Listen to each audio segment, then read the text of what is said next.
Hello students, कैसे हैं आप लोग। उम्मीद करता हूँ ठीक होंगे। ठीक है, तो हमने पढ़ लिया था चैप्टर नंबर 2, हमने पढ़ लिया था। उसके में मैंने बता दिए थे क्वेश्चंस कैसे होने हैं। ठीक है, हम लोग चैप्टर नंबर 3 करने आए हैं। चैप्टर नंबर 3 में भी हमने एक्सरसाइज नंबर 3.1 जो है वो कंप्लीट कर ली थी। फिर भी मैं इस चैप्टर के बारे में थोड़ा सा ब्रीफ बता देता हूँ कि क्या था इसके अंदर। ठीक है, आज हमें 3.2 करनी है। ठीक है, तो pair of linear equations in two variables की बात करते हैं हम लोग। Pair of linear equation in two variable का मीनिंग क्या है। लीनियर इक्वेशन का मीनिंग क्या होता है, जिसकी डिग्री 1 हो, जिसकी डिग्री क्या हो, 1 हो, जिसकी डिग्री 1 हो। फॉर एग्जाम्पल कि अगर मैं बात करूँ कि 3x² plus 9x plus 5 is equal to 0, यहाँ पर डिग्री कितनी है, 2 है। यहाँ पर डिग्री कितनी है, 2 है। इसीलिए ये लीनियर नहीं है, ये क्वाड्रेटिक है। क्या है ये, क्वाड्रेटिक। यदि आपके सामने ऐसे लिखा हो 5x plus 9 is equal to 0 लिख देते हैं, इसकी डिग्री कितनी है, 1 है, तो ये लीनियर है। ये लीनियर है, ये लीनियर नहीं है। ठीक है, तो लीनियर समझिए। पेयर ऑफ लीनियर इक्वेशंस की बात करते हैं अगर हम, तो पेयर का मतलब होता है 2। आपको हर बार इसके अंदर 2 इक्वेशन मिलेगी। ठीक है, हमेशा पेयर में इक्वेशन मिलेगी। और 2 वेरिएबल, देखो जो मैंने यहाँ पे इक्वेशन लिखी, यहाँ पे ध्यान देना, एक ही वेरिएबल है x। यहाँ पे क्या, कितने वेरिएबल है, x। यहाँ पे एक ही वेरिएबल है x, यहाँ पे 2 वेरिएबल नहीं है। तो हमारा चैप्टर 2 वेरिएबल पे, जैसे 3x plus 5y plus 9 equal to 0। देखो एक वेरिएबल ये है, दूसरा वेरिएबल ये है। तो हमारा इक्वेशन होता है यहाँ पर a1x plus b1y plus c1 equal to 0 और a2x plus b2y plus c2 equal to 0। हमारा हमेशा क्वेश्चन इसी फॉर्मेट पे रहेगा कि हमारे पास 2 इक्वेशन होगी और वो इस तरह से लिखे हुए, जैसे ये आपको मैं दिखाता हूँ फॉर एग्जांपल। दिख रहा होगा आपको, मैं जूम कर देता हूँ। मैं देख रहे हैं आप, 2x plus 3y equal to 5 और x minus 2y minus 3 equal to 0, ये 2 इक्वेशन लिखी है। ठीक है ना, तो दोनों ही हमेशा पेयर में रहेगी। तो ये आपका, हम लोग आगे बढ़ते हैं कि कंसेप्ट क्या है। आपको देखो ये टेबल में आपको दिखा रहा हूँ, ये टेबल आप बनाएंगे अपनी कॉपी में। ठीक है, इस टेबल का मीनिंग क्या है आप समझिए। लाइन जो होती है वो 3 तरह से हो सकती है। कोई अगर आपकी कोई भी 2 लाइन खींचेगी तो 3 कंडीशन हो सकती है। वो क्या क्या कंडीशन है, पहला है कि वो दोनों लाइन क्या रहे, इंटरसेक्टिंग रहे।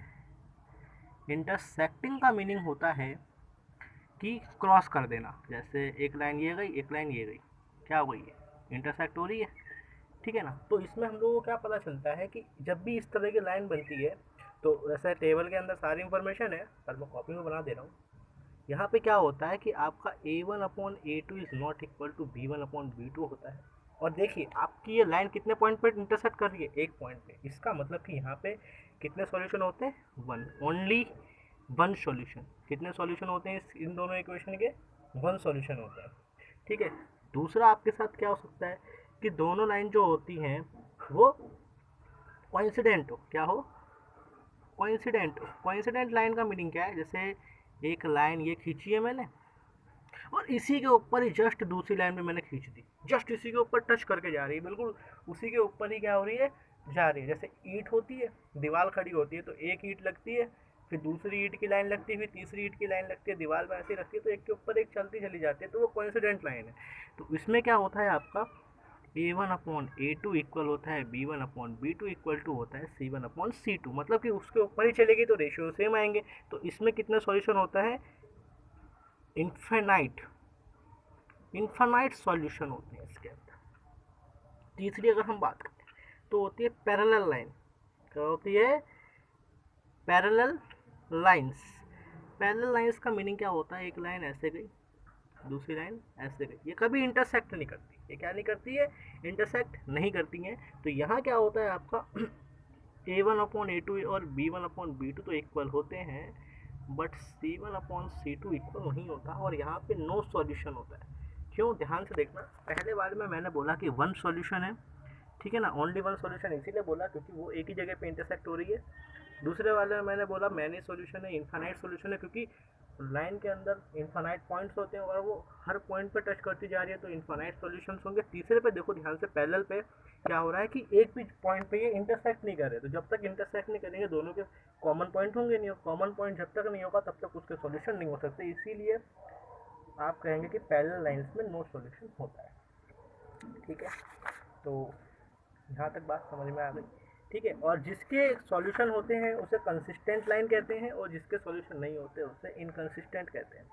ठीक है, तो एक्सरसाइज नंबर 3.2 के बारे में मैं आपको बताता हूँ। क्या बोला गया है पहले क्वेश्चन में, 10 स्टूडेंट हैं क्लास 10th के, मैथमेटिक्स के क्यूज़ में क्या करते हैं, पार्टिसिपेट करते हैं। उसमें जो गर्ल्स की संख्या है वो 4 ज़्यादा है बॉयज़ की संख्या से। Find the number of boys and the girls who take part in the quiz. देखो, आपको क्या करना है, इसमें एक इक्वेशन बनाने की ज़रूरत है। ठीक है, बोला गया है कि 10 स्टूडेंट्स है टोटल, तो आप इसको कैसे रिप्रेजेंट करेंगे। इसको करने का तरीका ये होगा कि आप ऐसे लिखेंगे कि लेट नंबर ऑफ गर्ल्स या बॉयज़, कुछ भी ले सकते हैं, girls be X and number of boys be Y, then according to question, आप ऐसे लिखेंगे। फर्स्ट केस, पहले केस के हिसाब से क्या होगा कि दोनों की संख्या जो है वो 10 है ना, तो x plus Y is equal to 10 हो गया, इक्वेशन 1 हो गई। और दूसरे में बोला है कि जो गर्ल्स है, if the number of girls is 4 more than the boys, तो गर्ल्स की संख्या जो है वो 4 ज़्यादा है बॉयज़ से, तो आपकी गर्ल्स की संख्या कितनी हो जाएगी, y प्लस 4, तो इक्वेशन 2 हो गई। आपको ये दो रिप्रेजेंट करनी थी। ठीक है, तो ये दो इसी तरीके से क्या है क्वेश्चंस करने। फिर आपका आता है सेकंड क्वेश्चन, देखिए बुक है, ठीक है ना, एक सेकेंड। ठीक है, सेकंड क्वेश्चन में आपको क्या बताया गया है कि ना आपको बताना है, देखिए a1/a2 b1/b2 और c1/ct को रेशियो निकाल के आपको बताना है कि ना इसमें से कौन सी लाइन कोइंसिडेंट है, कौन सी पैरेलल है और कौन सी इंटरसेक्टिंग है। तो देखिए, आप जिस तरीके से रेशियो निकालेंगे उस हिसाब से क्या आपका रिजल्ट आ जाएगा। देखिए, यदि a1/a2 की वैल्यू b1/b2 के इक्वल नहीं आ रही है तो आप कहेंगे इंटरसेक्टिंग लाइन है। अगर a1/a2 b1/b2 c1/c2 इक्वल आ गया तो आप कहेंगे कॉन्सिडेंट लाइन है। और अगर a1/a2 b1/b2 इक्वल हो c1/c2 इक्वल ना हो तो आप कहेंगे पैरेलल लाइन। आपको सिर्फ इतना ही करना है। जैसे करवा देता हूँ मैं एक क्वेश्चन। पहले क्वेश्चन में लिखा हुआ है कि 5x minus 4y plus 8 equal to 0 and 7x plus 6y minus 9 equal to 0। तो यहाँ पर क्या है, a1 जो है वो 5 है, b1 जो है वो माइनस का 4 है और c1 जो है वो प्लस का 8 है। a2 की वैल्यू 7 है, b2 की वैल्यू 6 है और c2 की वैल्यू माइनस 9। आप अगर a1/a2 की वैल्यू निकालते हैं तो 5/7 आता है और b1/b2 की वैल्यू अगर आप निकालते हैं तो माइनस का 4/6 आता है, जो कि आप माइनस का 2/3 भी लिख सकते हैं। तो आप ध्यान से देखेंगे, a1/a2 is not equal to b1/b2, so it is intersecting line. ध्यान से देखिएगा, इंटरसेक्टिंग लाइन में मैंने आपको बताया था कि a1/a2 is not equal to b1/b2 आता है। ठीक है ना, देखिएगा वीडियो में अगर आपको कोई दिक्कत आती है तो आप मेरी ऑडियो पे गौर करिएगा, मैंने बोल के सारी चीज़ें बता रखी है। ठीक है ना, बाकी तो मैं कोशिश करूँगा कि आपको सारी इन्फॉर्मेशन ठीक से मिले। नेक्स्ट है आपका क्वेश्चन नंबर, देखो फर्स्ट का मैंने एक पार्ट करा दिया, सेकंड का करवा दिया है। क्वेश्चन नंबर 3 पे आते हैं। क्वेश्चन नंबर 3 में बोलते हैं कि आप बताइए